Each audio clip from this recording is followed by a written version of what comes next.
Greetings, CBC, and welcome once again to this week's Sunday warm-up. Before we get into the warm-up, let me just remind you to, if you haven't signed up sign up for that email update list that's in the foyer so that you can receive, especially that Thursday email, the Sunday morning email that has all sorts of information about upcoming events, Bible studies, community groups that are going on.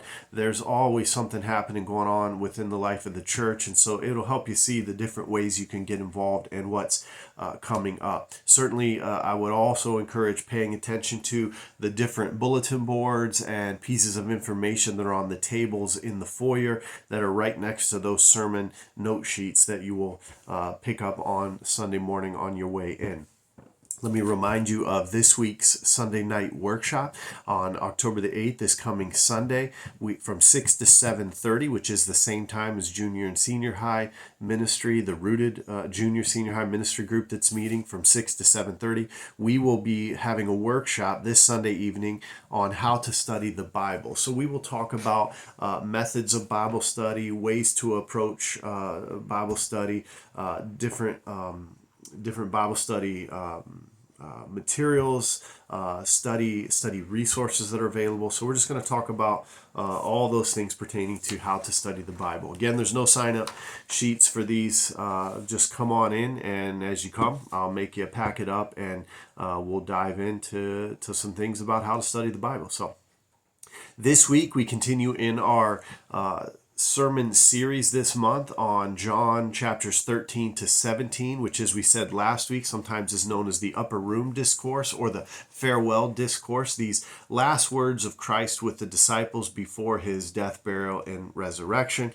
It's where he shares his heart for them and his teachings, his example, again, as we saw last week. This week, our focus will be John chapter 14.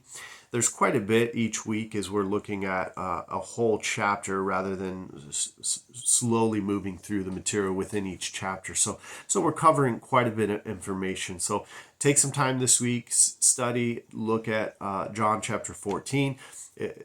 I would encourage looking at John 13 through 17 again. If you haven't, read through all of the book of John. Those would be great ways to continue to prepare for each week during this series. This week again, John 14. We are gonna spend a little time this week in John 14 talking about the word believe. It occurs, I think it was 7 times in John 14. Interesting to note that 222 times the word believe occurs in the New Testament, and 88 of those 222 are found in the book of John. So it's getting close to half of all of those references to the word believe are found within the book of John. So that would be another aspect if you want to do a word study this week, just even in the book of John. There's 88 of them. So look up the word believe and the various forms in which it might occur in the book of John. I want to give you 4 areas to look at. One of them is in John 14, verses 1 to 14. Also take a look at John chapter 20, verses 30 to 31. John chapter 3, verses 16 to 18.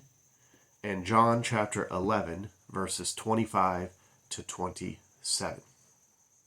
The last part of the sermon, then, we are going to be focusing on Jesus' words about the promise of the Holy Spirit. So we'll talk about the many rooms, the rooms in our Father's house. We'll talk about the Holy Spirit. Those will be the 2 big themes and topics that we will be looking at this week from John chapter 14. So that's it for this week. Quite a bit of opportunity for us to dive deep into the text this week, spend some slow time really processing what's there in the notes, and we come together warmed up, prayed up, and ready to go for Sunday morning. Have a wonderful week. Look forward to seeing you Sunday morning and being together in worship here on Sunday morning. God bless you this week.